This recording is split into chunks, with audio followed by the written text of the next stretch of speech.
Strength of material, engineering materials, सब सारा paper शुरू हो गया था। तो आपको क्या लगा उस डिप्लोमा के दौरान जो आपने पढ़ाई करी, क्योंकि असिस्टेंट लोको पायलट का जो एग्जाम होता है ये तो थोड़ा सा टेक्निकल भी इसमें कवर होता है, तो आपको क्या लगा कि जब आप असिस्टेंट लोको पायलट की तैयारी कर रहे थे तो आपने जो एज असिस्टेंट लोको पायलट की तैयारी करने के लिए जो पढ़ा वही आपके काम आया, या जो आपने डिप्लोमा के दौरान पढ़ा था, ठीक है आपको याद हो चाहे नहीं हो, लेकिन जो आपको उस माइंड में जो सेटअप हुई थी चीजें वो अभी आपको कुछ हेल्पफुल हुआ? देखिए जैसे एएलपी का सिलेबस है तो कहने के लिए टेक्निकल क्वेश्चन के कुछ टेक्निकल क्वेश्चन है ही नहीं, मतलब उसको टेक्निकल रूप से देखा जाए जो सिलेबस का, क्योंकि यहाँ पर कोई टेक्निकल जैसे फर्स्ट जो भी हुआ वो जनरल एग्जाम था, मैथ्स रीजनिंग, क्योंकि आप अगर जनरल एग्जाम का भी तैयारी करें तो भी आप इसको निकाल सकते हैं। सिर्फ जो इसमें हुआ था वो सेकेंड सीबीटी का सेकेंड पार्ट, जिस पार्ट बी बोल रहा है, जो क्वालिफाइंग था, वो जो क्वालिफाइंग इन नेचर था,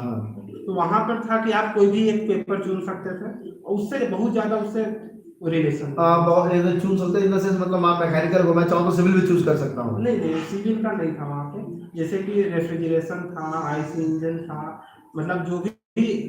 इंजन से रिलेटेड है, जो आईटीआई का जो सिलेबस में था। अच्छा, आईटीआई का जो पेपर था ये मेनली जो है वो आपका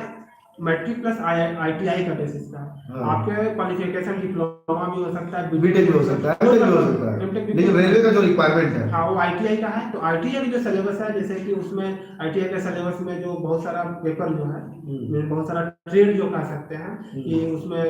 हीट इंजन का ट्रेड है या रेफ्रिजरेशन है, एयर कंडीशनिंग है, इलेक्ट्रिशियन है, कुछ करके है, तो वो सब का पेपर कहीं जाम होता है। अच्छा, तो बेसिकली रेलवे चाहता है कि इस तरह के स्टूडेंट्स फॉर्म भरे, लेकिन अनएम्प्लॉयमेंट रीजन बोल सकते हैं या तो फिर, और वो हायर क्वालिफिकेशंस को रोक भी नहीं सकता आने से, तो कहीं ना कहीं यही एक रीजन भी रहा कि हम लोगों ने बहुत सारे स्टूडेंट्स के इंटरव्यू किया, maximum two maximum, no doubt आप बीटेक किए हुए हैं, एमटेक किए हुए, आपके अंदर मैच्योरिटी ज़्यादा है, चीज़ों को ज़्यादा समझते हैं, ये एक रीज़न भी है कि कट ऑफ भी बहुत ज़्यादा हाई जाती है, और बहुत सारे जो स्टूडेंट्स हैं जो कि एक्चुअल में मैट्रिक प्लस ITI को उनको मौका नहीं मिल पाता है। तो खैर ये सिस्टम है, आप लड़ना तो होगा हम लोगों को सिस्टम से और आगे भी निकलना होगा। तो ओवरऑल फिर आपका वहाँ पे जो थर्ड ईयर रहा, वो थर्ड ईयर कैसा रहा डिप्लोमा का? थर्ड ईयर मेन ब्रांच आ चुका था, वो डिजाइनिंग का था सारा चीज, जहाँ पर आपको पता चलता है कि आप इंजीनियरिंग क्यों कर रहे हैं। ऐसे आप स्ट्रेंथ ऑफ मटेरियल पढ़ रहे हैं, क्यों पढ़े तो मतलब नहीं, मटेरियल पढ़े क्यों पढ़ रहे हैं, एप्लीकेशन नहीं था, वो एप्लीकेशन आपको लाकर थर्ड ईयर में पता चलता है। जैसे आप किसी चीज का डिजाइनिंग करते हैं, जैसे मान लेते हैं कि आप नकल ज्वाइंट है उसका करते हैं या ओल्डहम कपलिंग का करते हैं, तो आपको पता चलता है कि स्ट्रेंथ ऑफ मटेरियल हम क्यों पढ़े, थ्योरी ऑफ मशीन हम क्यों पढ़े, क्योंकि उसका एप्लीकेशन पता चलता है आपको,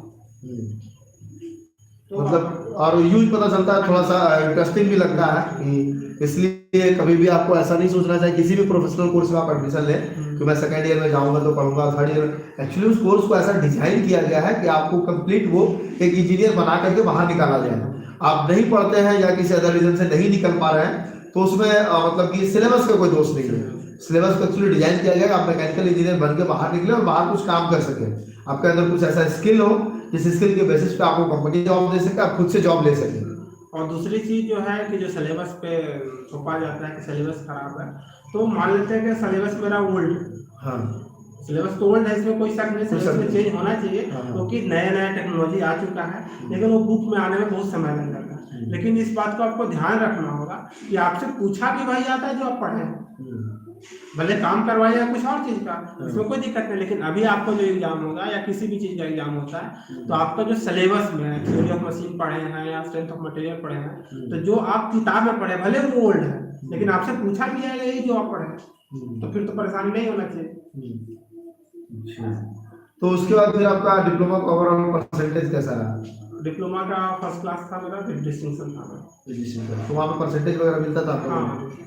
तो फिर उसके बाद आप कंपनी वगैरह प्लेसमेंट वगैरह में बैठे, वहाँ पे किसी कंपनी में सिलेक्शन वगैरह हुआ, कैसा रहा उसके बाद का जर्नी? पूरा आगे का तो मैं नहीं पूछ रहा हूँ, लेकिन वहाँ बेसिकली मेरा पूछने का मकसद ये है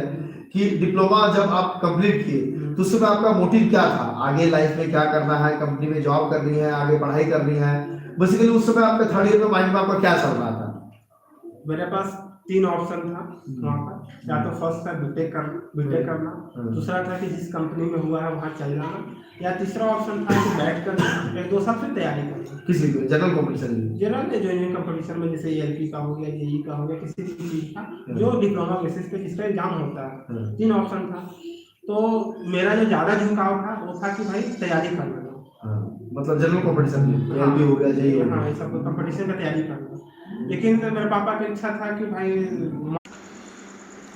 आपकी जानकारी के लिए बता देना चाहता हूँ फ्रेंड्स कि अन अकेडमी आप लोगों के लिए लेकर के आ चुका है फाउंडेशन बैच कोर्स। किसके लिए? तो आरआरबी एनटीपीसी के लिए और ग्रुप डी के लिए, जो कि कब से स्टार्ट हो रहा है? तो आप लोगों का 26 मई से स्टार्ट हो रहा है। ओके फ्रेंड्स, इसमें जैसे कि ये सारे एडुकेटर्स आप लोगों को मिलेंगे, सैफिली राठौड़, उसके बाद आनंद पांचाल, अभिषेक मिश्रा, रजत कुमार। ओके फ्रेंड्स, इसमें जैसे कि हमारा कूपन सब्जेक्ट क्या क्या कवर होगा, जनरल अवेयरनेस कवर होगा, मैथ्स कवर होगा, रीजनिंग कवर होगा, जनरल साइंस कवर होगा। हमारा कूपन कोड है, इस वीडियो के डिस्क्रिप्शन में लिंक रहेगा, उस लिंक पर क्लिक करके आसानी से आप इस कोर्स को परचेज कर सकते हैं। 10% का इंस्टेंट डिस्काउंट चाहिए हो तो हमारा कूपन कोड इस्तेमाल करिएगा, उमंग स्टडी, UMANGSTUDY,